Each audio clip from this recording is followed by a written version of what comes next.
Capítulo 1. De la profecía. Sección 1. La profecía o revelación es el conocimiento cierto de una cosa, revelado por Dios a los hombres.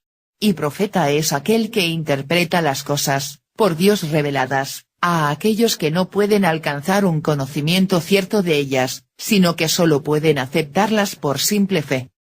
Entre los hebreos, en efecto, profeta se dice nabí, es decir, orador e intérprete, pero en la escritura este término designa siempre intérprete de Dios, como se desprende de Éxodo 7:1, donde Dios dice a Moisés: He aquí que te constituyo Dios del faraón, y Aarón, tu hermano, será tu profeta. Como si dijera, puesto que Aarón, interpretando para el faraón lo que tú dices, hace el papel de profeta, tú serás como el Dios del faraón o quien hace para él las veces de Dios. De los profetas trataremos en el capítulo siguiente, en este capítulo, de la profecía. De la definición que acabamos de dar, se sigue que el conocimiento natural se puede llamar profecía. En efecto, las cosas que conocemos por la luz natural, dependen exclusivamente del conocimiento de Dios y de sus eternos decretos. Pero, como este conocimiento natural es común a todos los hombres, puesto que depende de fundamentos que son comunes a todos ellos, el vulgo no lo estima tanto como al otro, ya que ansía siempre cosas raras y ajenas a su naturaleza y desprecia los dones naturales. Por eso, al hablar del conocimiento profético, excluye expresamente de él el natural. Pero lo cierto es que se puede llamar conocimiento divino con el mismo derecho que otro cualquiera, puesto que nos es dictado, por así decirlo, por la naturaleza de Dios, en cuanto que participamos de ella, y por sus decretos. Por otra parte, el conocimiento natural solo se diferencia de aquel que todos llaman divino, en que éste tiene límites más amplios y no puede ser efecto de las leyes de la naturaleza humana, considerada en sí misma, pues, respecto a la certeza, que el conocimiento natural incluye, y al origen del que procede, es decir, Dios, no desmerece nada del conocimiento profético. A menos que alguien pretenda entender, o más bien soñar, que los profetas tuvieron sin duda un cuerpo humano, pero no un alma, mens, humana y que, por eso mismo, sus sensaciones y su conciencia fueron de una naturaleza totalmente distinta a la nuestra. No obstante, aunque la ciencia natural sea divina, no se puede dar el nombre de profetas a los que la propagan, puesto que lo que ellos enseñan, pueden percibirlo y aceptarlo también los demás hombres con igual certeza y dignidad, y no por simple fe. Dado, pues, que nuestra alma, por el simple hecho de que contiene objetivamente, en sí misma, la naturaleza de Dios, y participa de ella, tiene poder para formar ciertas nociones, que explican la naturaleza de las cosas, y enseñan la práctica de la vida, con razón podemos afirmar que la naturaleza del alma, así concebida, es la primera causa de la divina revelación. Efectivamente, todo lo que entendemos de forma clara y distinta, nos lo dicta, como acabamos de indicar, la idea de Dios y su naturaleza, no con palabras, sin duda, sino de un modo más excelente, que está en plena consonancia con la naturaleza del alma, como habrá experimentado en sí mismo quien quiera que haya gustado la certeza del entendimiento. Pero, como mi objetivo principal es hablar únicamente de lo que solo atañe a la escritura, baste con esta breve referencia a la luz natural. Paso, pues, a referirme a otras causas y medios, mediante los cuales Dios revela a los hombres aquellas cosas que exceden los límites del conocimiento natural y las que no los exceden también, ya que nada impide que Dios comunique de otras formas a los hombres las mismas cosas que conocemos por la luz natural. Esto lo trataré con más amplitud. Sección 2. Ahora bien, cuanto se puede decir sobre este particular, debe extraerse solo de la escritura. Pues ¿qué podemos decir sobre cosas que exceden los límites de nuestro entendimiento, fuera de lo que se nos transmite, de palabra o por escrito, a partir de los mismos profetas?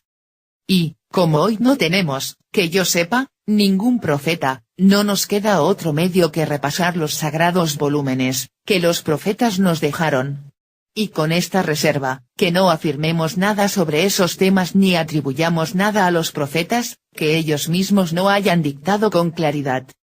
En este sentido, hay que señalar, en primer lugar, que los judíos nunca mencionan las causas intermedias o particulares ni se ocupan de ellas, sino que, por religión o piedad o, como suele decir el vulgo, por devoción, siempre recurren a Dios. Y así, por ejemplo, si han ganado dinero con el comercio, dicen que Dios se lo ha dado, e incluso, si piensan algo, dicen que Dios se lo ha dicho. De ahí que no se puede tener por profecía y por conocimiento sobrenatural todo lo que la Escritura dice que lo dijo Dios, sino tan solo aquello que ella afirma expresamente que fue una profecía o revelación, o lo que se sigue de las circunstancias mismas de la narración. Efectivamente, si recorremos los sagrados volúmenes, veremos que todo cuanto Dios reveló a los profetas, les fue revelado o con palabras o con figuras o de ambas formas a la vez, es decir, con palabras y figuras. Las palabras y las figuras fueron verdaderas, es decir, algo exterior a la imaginación del profeta que las vio o oyó, o imaginarias, en cuanto que la imaginación del profeta estaba predispuesta, incluso durante la vigilia, a tener la clara impresión de que oía palabras o veía algo. Por ejemplo, la voz con que Dios reveló a Moisés las leyes que quería prescribir a los hebreos, fue verdadera, como consta por Éxodo 25,22, donde dice, yo estaré allí esperándote y hablaré contigo desde la parte de la cubierta que se halla entre los dos querubines. Esto muestra que Dios utilizó una voz verdadera, puesto que Moisés hallaba allí, siempre que quería, a Dios preparado para hablarle. Y, como demostraré después, solo esta voz, con la que fue anunciada la ley, fue una voz verdadera. Me inclinaría a creer que la voz con que Dios llamó a Samuel, fue verdadera, porque en el último versículo de 1 Samuel 3, se dice, y Dios se apareció de nuevo a Samuel en Silo, porque Dios se manifestó a Samuel en Silo por la palabra de Dios. Como si dijera que la aparición de Dios a Samuel consistió simplemente en que Dios se le manifestó con su palabra o que Samuel oyó que Dios le hablaba. Sin embargo, como nos vemos forzados a distinguir entre la profecía de Moisés y las de los otros profetas, tenemos que decir que esa voz oída por Samuel fue imaginaria. Lo cual se puede colegir, además, del hecho de que dicha voz se le parecía a la voz de Eli, que Samuel oía con mucha frecuencia y que, por tanto, también podía imaginar con más rapidez. En efecto, después de ser llamado 3 veces por Dios, Samuel sospechaba que le llamaba Eli. La voz que oyó Abimelech fue imaginaria, ya que se dice en Génesis 20:6, y le dijo Dios en sueños, etc. No fue, pues, despierto, sino solamente en sueños, es decir, en el momento en que la imaginación está, por naturaleza, más predispuesta a imaginar cosas que no existen, cuando pudo imaginar la voluntad de Dios. En cuanto a las palabras del Decálogo, hay algunos judíos que opinan que no fueron pronunciadas por Dios, sino que los israelitas solo escucharon un ruido, que, por supuesto, no profirió palabra alguna, y que, mientras duró ese ruido, percibieron con la pura mente los preceptos del Decálogo. Hubo una época, en que yo mismo albergué esa sospecha, ya que veía que había ciertas variantes entre las palabras del Decálogo en el Éxodo y en el Deuteronomio. Eso, en efecto, parece suponer, dado que Dios solo habló una vez, que el Decálogo no pretende enseñar las mismas palabras de Dios, sino únicamente su significado.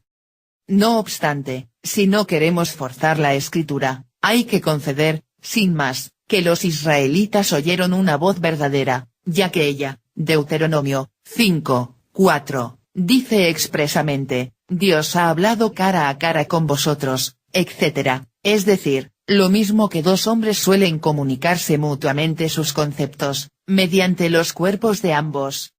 De ahí que parece ser más acorde con la escritura que Dios haya creado realmente una voz, con la que él mismo reveló el Decálogo. En cuanto al motivo por qué las palabras y los argumentos de una obra difieren de los de la otra, véase el capítulo 8. Aunque la verdad es que ni así se elimina íntegramente la dificultad, ya que no parece muy lógico afirmar que una cosa creada, dependiente de Dios lo mismo que las demás, pudiera expresar real o verbalmente la esencia o la existencia de Dios o explicarla a través de su persona, diciendo en primera persona yo soy Jehová, tu Dios, etc.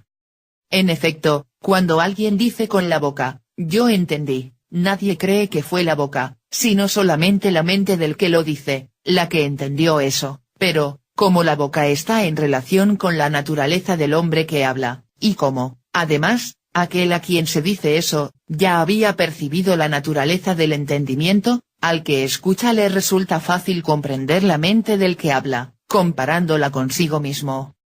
Yo no veo, en cambio, como quienes no conocían nada de Dios, excepto el nombre, y deseaban hablar con él para cerciorarse de su existencia, pudieron ver satisfecha su petición a través de una criatura, que no tiene con Dios más relación que las demás cosas creadas y no pertenece a la naturaleza divina, que les dijera yo soy Dios.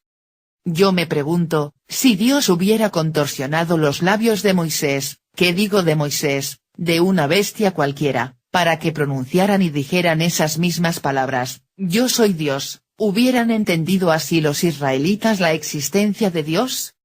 Lo cierto es que la escritura parece indicar claramente que fue Dios quien habló, con ese fin habría bajado del cielo sobre el monte Sinaí, y que no solo lo oyeron hablar los judíos, sino que los magnates incluso lo vieron, véase Éxodo 24.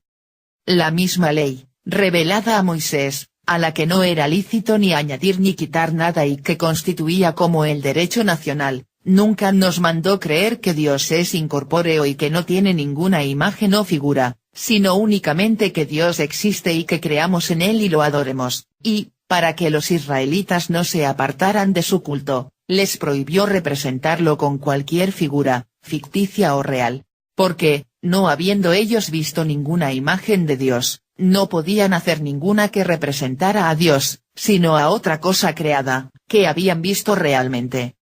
De ahí que, si adoraran a Dios a través de esa imagen, no pensarían en Dios, sino en la cosa que aquella imagen representaba, con lo que terminarían atribuyendo a ese objeto el honor y el culto de Dios.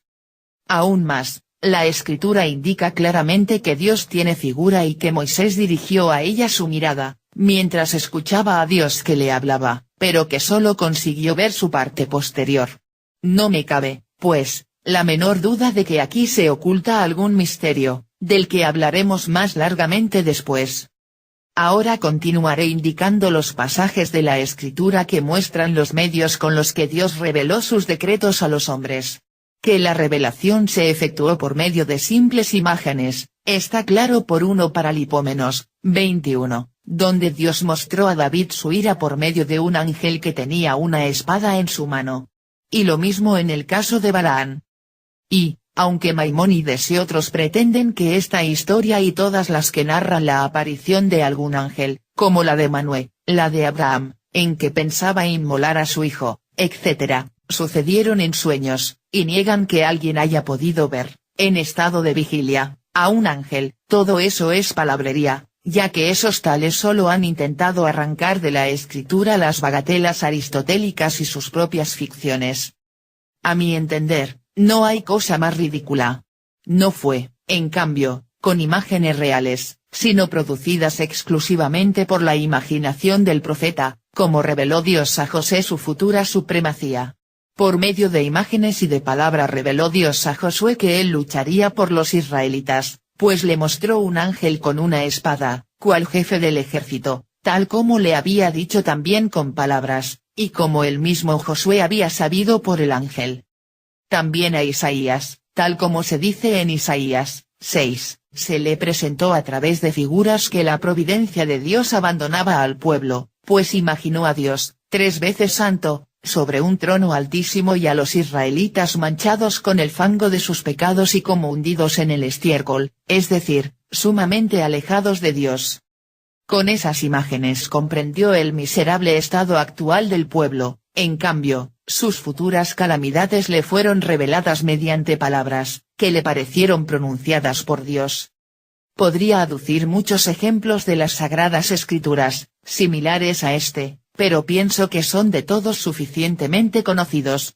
Todo lo anterior está confirmado, con mayor claridad, por un texto de Números 12,67, que reza así: si alguno de vosotros fuera un profeta de Dios, me revelaré a él en una visión, es decir, mediante figuras y jeroglíficos, puesto que la visión de Moisés dice que fue una visión sin jeroglíficos, le hablaré en sueños, es decir, no con palabras reales y con una voz verdadera. Pero no así, me reveló, a Moisés, a él le hablo boca a boca y durante una visión, y no a través de enigmas, y él contempla la imagen de Dios, es decir, él habla conmigo, mirándome, como un compañero, y no aterrado, como consta en Éxodo 33,11. No cabe duda, pues, de que los demás profetas no oyeron una voz verdadera. Lo cual se confirma, además, por Deuteronomio 34,10, donde se dice, nunca existió, propiamente surgió, en Israel profeta como Moisés, a quien Dios conoció cara a cara. Esto hay que referirlo solamente a la voz, ya que tampoco Moisés había visto nunca el rostro de Dios, Éxodo 33. Yo no hallo en las Sagradas Escrituras ningún otro medio, aparte de los señalados, por los que se haya comunicado Dios a los hombres. Por consiguiente, como ya antes hemos dicho, no hay que inventar otros ni admitirlos. Y, aunque entendemos claramente que Dios puede comunicarse inmediatamente a los hombres, puesto que, sin acudir a ningún medio corpóreo, comunica su esencia a nuestra alma, no obstante, para que un hombre percibiera con su sola mente algo, que no está contenido en los primeros fundamentos de nuestro conocimiento ni puede deducirse de ellos, su alma debería ser necesariamente más poderosa y mucho más excelente que la humana. No creo, pues, que ningún otro haya llegado a tanta perfección, por encima de los demás, a excepción de Cristo, pues a él le fueron revelados los designios de Dios, que conducen los hombres a la salvación, sin palabras ni visiones, sino inmediatamente, hasta el punto de que Dios se manifestó a los apóstoles a través de la mente de Cristo, como en otro tiempo a Moisés por medio de una voz aérea. Por eso, la voz de Cristo, al igual que aquella que oyera Moisés, puede llamarse la voz de Dios. En este sentido, también podemos decir que la sabiduría de Dios, es decir, una sabiduría que está por encima de la humana, ha asumido en Cristo la naturaleza humana y que Cristo ha sido la vía de salvación.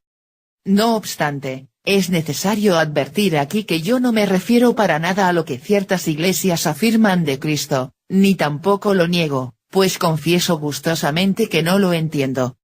Lo que acabo de decir, lo conjeturo por la misma Escritura. Pues en ninguna parte he leído que Dios se apareciese a Cristo o que hablara con él, sino que Dios se reveló a los apóstoles por medio de Cristo, que este es el camino de la salvación y, finalmente, que la antigua ley fue entregada por medio de un ángel y no inmediatamente por Dios, etc. De ahí que, si Moisés hablaba con Dios cara a cara, como un hombre con su compañero, es decir, mediante dos cuerpos, Cristo se comunicó más bien con Dios de alma a alma, mens.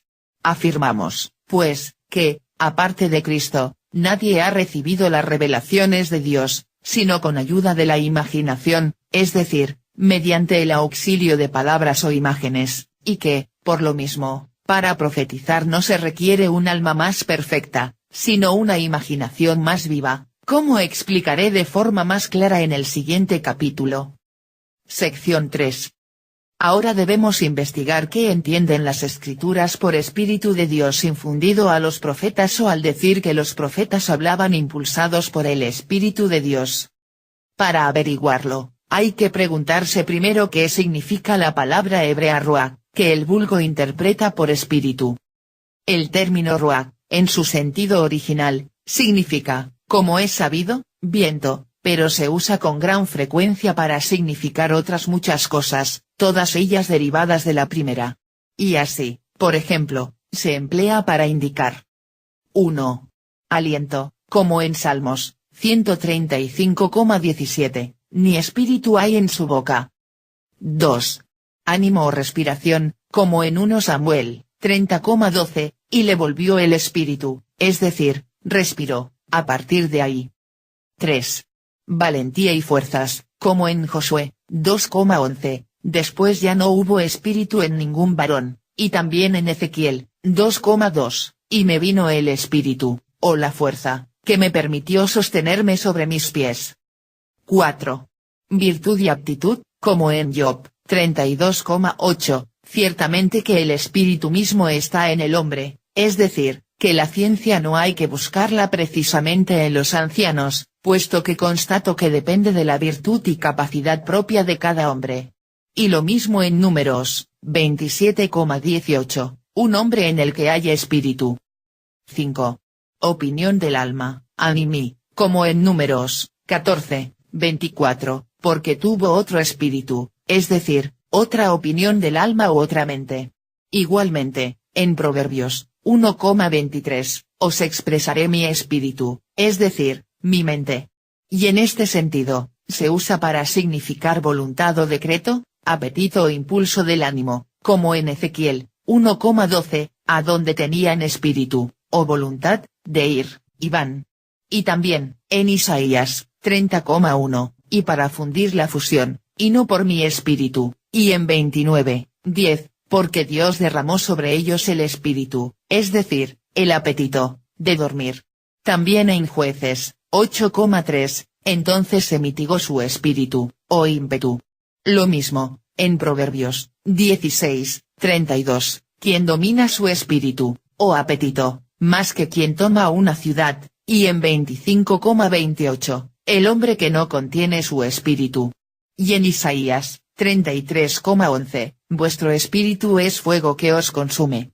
Por lo demás, el término ruach, en cuanto significa alma, animus, sirve para expresar todas sus pasiones e incluso sus cualidades, y así, por ejemplo, espíritu alto significa la soberbia, espíritu bajo, la humildad, espíritu malo, el odio y la melancolía, espíritu bueno, la benignidad, espíritu de celos, espíritu, o deseo, de fornicaciones, espíritu de sabiduría, de consejo, de fortaleza equivalen, ya que en hebreo usamos con más frecuencia los sustantivos que los adjetivos, a alma sabia, prudente, fuerte o a la virtud de la sabiduría, del consejo o de la fortaleza, espíritu de benevolencia, etc.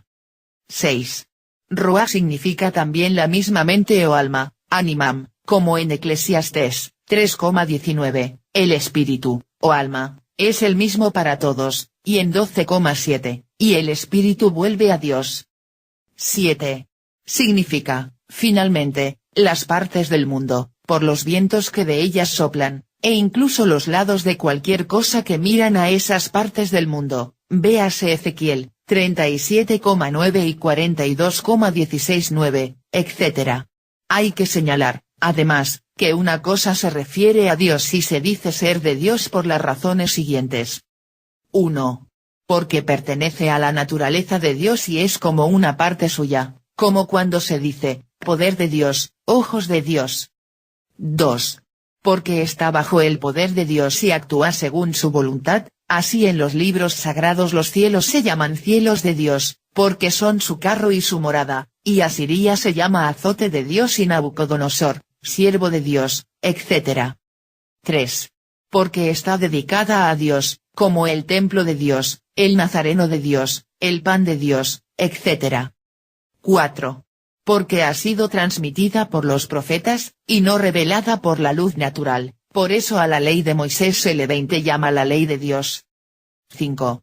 Porque expresa una cosa en grado superlativo, como montes de Dios, es decir, unos montes altísimos, sueño de Dios, un sueño profundísimo, en cuyo sentido hay que entender Amos 4,11, donde el mismo Dios habla así, os he destruido como la destrucción de Dios, destruye, a Sodoma y Gomorra, es decir, como aquella célebre destrucción, pues, como es el mismo Dios el que habla, no se puede explicar correctamente el texto de otra forma. También la ciencia natural de Salomón se llama ciencia de Dios, es decir, ciencia divina o superior a la ordinaria. Igualmente, en los Salmos se dice cedros de Dios a fin de expresar su altura excepcional, y en 1 Samuel 11,7 para indicar un miedo extraordinario, se dice, y cayó sobre el pueblo el miedo de Dios. En este sentido, los judíos solían referir a Dios todas aquellas cosas que superaban su capacidad y cuyas causas naturales ignoraban en aquella época. Y por eso, a la tempestad la llamaban increpación de Dios, y a los truenos y relámpagos, saetas de Dios. Pensaban, en efecto, que Dios tenía los vientos encerrados en cavernas, que llamaban tesorerías de Dios, pero se diferenciaban de los gentiles en que no era Eolo, sino Dios el que gobernaba los vientos. Por este mismo motivo, los milagros se llaman obras de Dios, es decir, obras asombrosas, puesto que, en realidad, todas las cosas naturales son obras de Dios y solo existen y actúan por el poder divino. Es, pues, en este sentido en el que el salmista llama a los milagros de Egipto poderes de Dios, porque, cuando los hebreos se hallaban en sumo peligro y no podían esperar nada similar, les abrieron el camino hacia su salvación, suscitando su máxima admiración.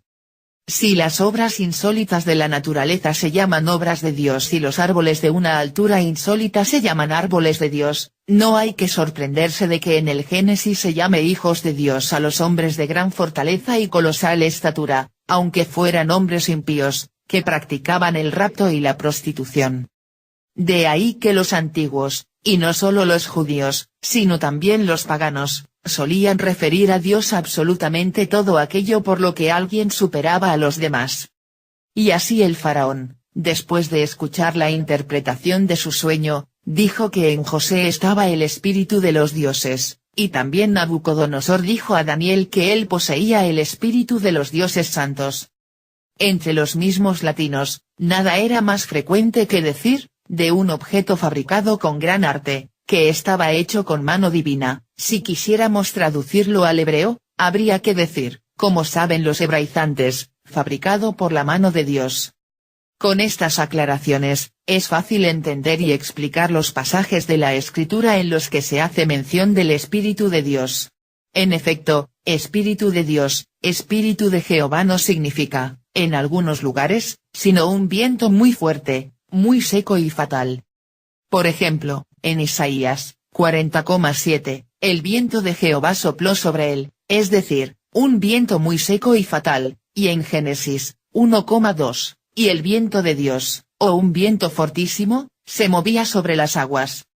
Significa, además, gran ánimo, y así el ánimo de Gedeón y de Sansón se denomina en las Sagradas Escrituras Espíritu de Dios, es decir, un ánimo sumamente audaz y dispuesto a cualquier cosa. Igualmente, toda virtud o fuerza superior a lo habitual se llama espíritu o virtud de Dios, como por ejemplo en Éxodo 31,3, lo llenaré, a Besaleel, del espíritu de Dios, es decir, como la misma escritura lo explica, de un ingenio y de una destreza superiores a las que caen en suerte al común de los hombres, y lo mismo en Isaías 11,2, y reposará sobre él el espíritu de Dios, es decir, como explica a continuación el mismo profeta con todo detalle, siguiendo una costumbre muy corriente en las Sagradas Escrituras, la virtud de la sabiduría, del consejo, de la fortaleza, etc.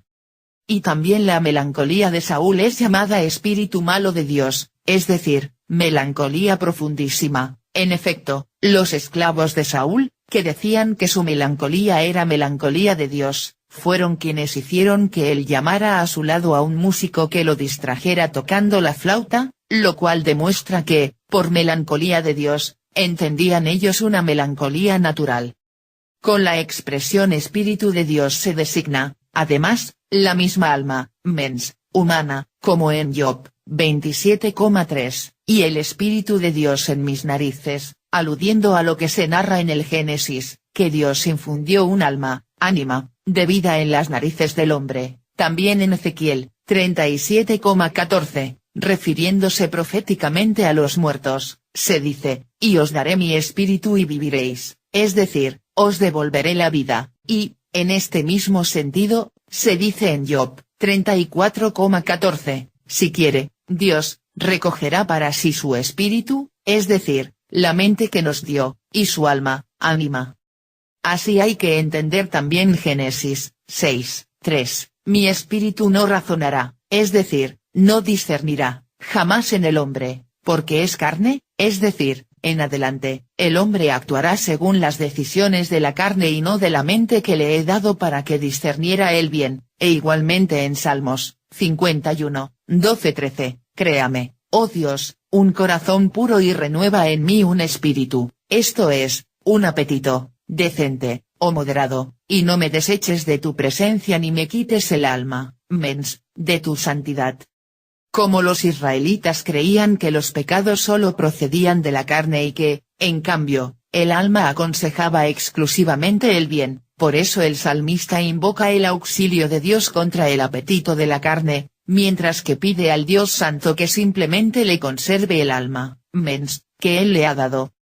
Ahora bien, la Escritura suele pintar a Dios a imagen del hombre y atribuirle alma, mens, ánimo, afectos e incluso cuerpo y aliento, a causa de la débil inteligencia del vulgo.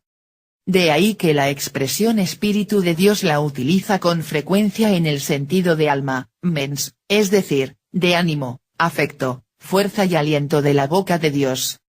Y así, en Isaías 40,13, se dice, ¿quién dispuso el Espíritu, o sea, el alma, mens, de Dios?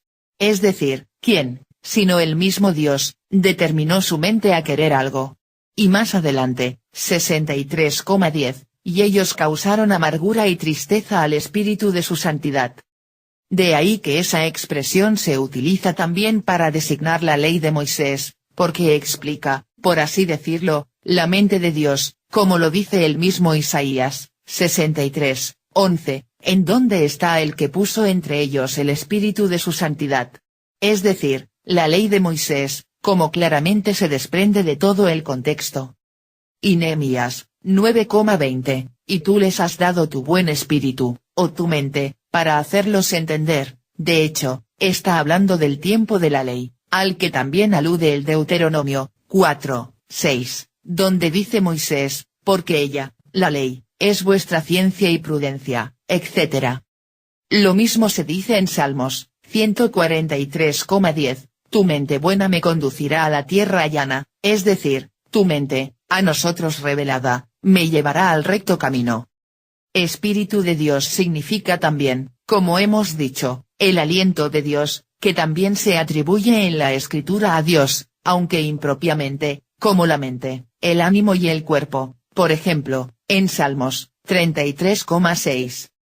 Significa, además, el poder, la fuerza o virtud de Dios, como en Job 33,4, el Espíritu de Dios me hizo, es decir, la virtud o poder de Dios o, si se prefiere, su decreto, ya que el salmista añade, en términos poéticos, que los cielos fueron hechos por mandato de Dios, y con el hálito de su boca, esto es, por su decreto, como emitido con un soplo, todos sus ejércitos. Igualmente, en Salmos 139:7, ¿a dónde iré, para estar, fuera de tu espíritu o a dónde huiré, para estar, fuera de tu mirada? Lo cual significa, tal como se ve por lo que el mismo salmista explica a continuación, ¿a dónde puedo yo ir, que esté fuera de tu poder y de tu presencia? Finalmente, Espíritu de Dios se usa en las Sagradas Escrituras para expresar los afectos anímicos de Dios, a saber, su benignidad y misericordia, como en Miqueas 2:7, ¿ha disminuido acaso el Espíritu de Dios, esto es, su misericordia, y son estas, entiéndase crueles, sus obras? E igualmente en Zacarías 4,6, no con un ejército ni con la fuerza, sino únicamente con mi espíritu, es decir, tan solo con mi misericordia.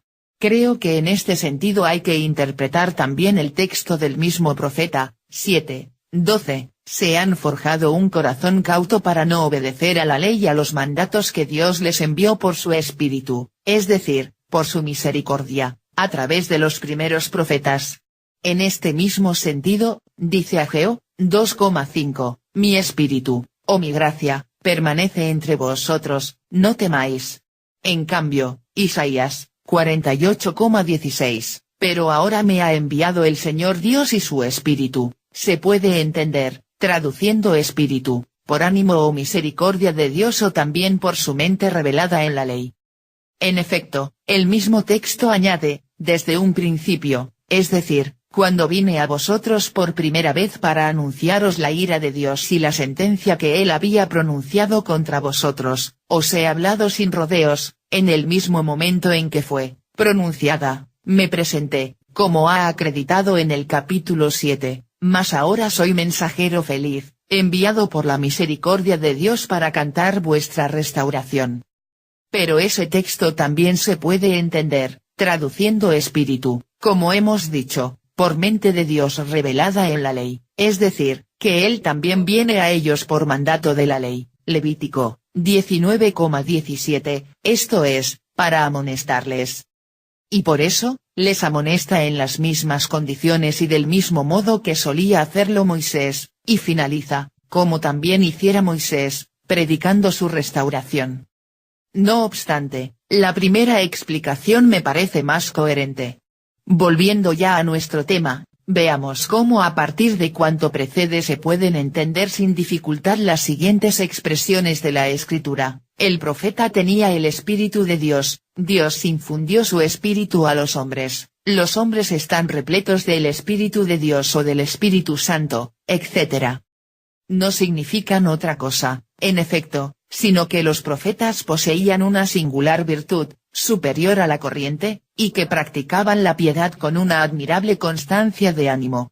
Significan, además, que percibían la mente o juicio de Dios. Efectivamente, hemos mostrado cómo espíritu significa en hebreo tanto la mente como el juicio de la mente y que, por este motivo, la misma ley se llamaba espíritu o mente de Dios, porque explicaba la mente de Dios.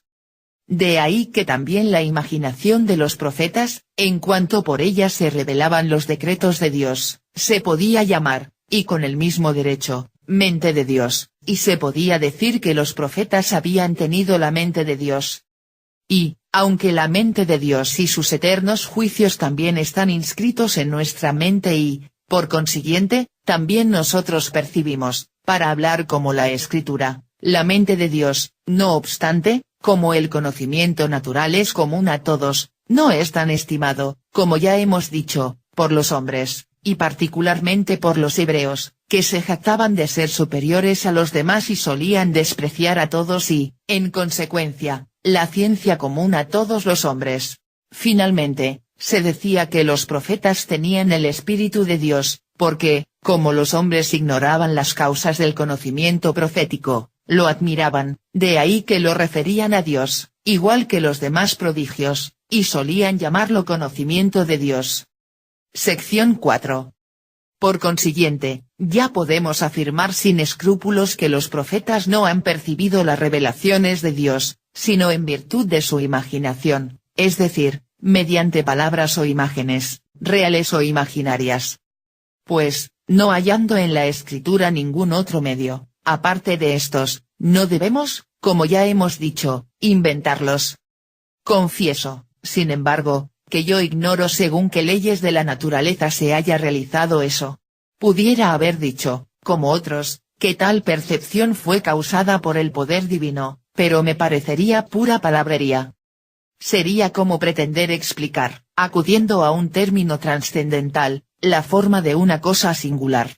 ¿O es que no han sido hechas todas las cosas por el poder de Dios? Aún más, puesto que el poder de la naturaleza no es sino el mismo poder de Dios, es evidente que, en la misma medida en que ignoramos las causas naturales, no comprendemos tampoco el poder divino. Es, pues, de necios acudir a ese poder divino, cuando desconocemos la causa natural de una cosa, es decir, ese mismo poder divino. Pero, la verdad es que no necesitamos ya saber la causa del conocimiento profético, puesto que, como ya es señalado, aquí solo nos proponemos investigar los documentos de la Escritura, para extraer de ellos, como si fueran datos naturales, nuestras conclusiones. En cuanto a las causas de tales documentos, no nos importan. Dado, pues, que los profetas percibieron las revelaciones de Dios en virtud de su imaginación, no cabe duda de que pudieron percibir muchas cosas que caen fuera de los límites del entendimiento. Porque a partir de palabras y de imágenes se pueden formar muchas más ideas que a partir de los solos principios y nociones, sobre los que se levanta todo el edificio de nuestro conocimiento natural. Por lo anterior, se ve también por qué los profetas percibieron y enseñaron casi todas las cosas en forma de parábolas y en términos enigmáticos, y por qué expresaron todas las cosas espirituales corporalmente, porque todo ello está en perfecta consonancia con la naturaleza de la imaginación. No nos sorprenderá, por tanto, que la Escritura o los profetas hablen tan impropia y oscuramente acerca del espíritu o mente de Dios, como se hace en Números 11,17 y en 1 Reyes 22,21, etc. Ni tampoco que Miqueas hubiera visto a Dios sentado, Daniel como un anciano vestido de blanco, y Ezequiel como un fuego, ni que los seguidores de Cristo vieran al Espíritu Santo en forma de una paloma que baja, y los apóstoles en forma de lenguas de fuego, y, finalmente, que Pablo, inmediatamente antes de su conversión, viera una gran luz. Todas estas expresiones, en efecto, están totalmente acordes con las imaginaciones vulgares acerca de Dios y de los espíritus. Finalmente, como la imaginación es vaga e inconstante, la profecía no permanecía largo tiempo en los profetas ni era frecuente, sino sumamente rara, es decir, que se daba en muy pocos hombres incluso en estos, muy raras veces. Si cuanto acabamos de decir es cierto, nos vemos obligados a investigar de dónde pudo provenir a los profetas la certeza de las cosas que solo percibían por la imaginación y no a partir de principios intelectuales ciertos. Pero, cuanto se pueda decir, también a este respecto, hay que sacarlo de la Escritura, puesto que, como ya hemos dicho, no tenemos una verdadera ciencia acerca de este asunto, es decir, que no la podemos explicar por sus primeras causas. Ahora bien, en el siguiente capítulo, que he dedicado a los profetas, expondré qué enseña la Escritura sobre la certeza profética,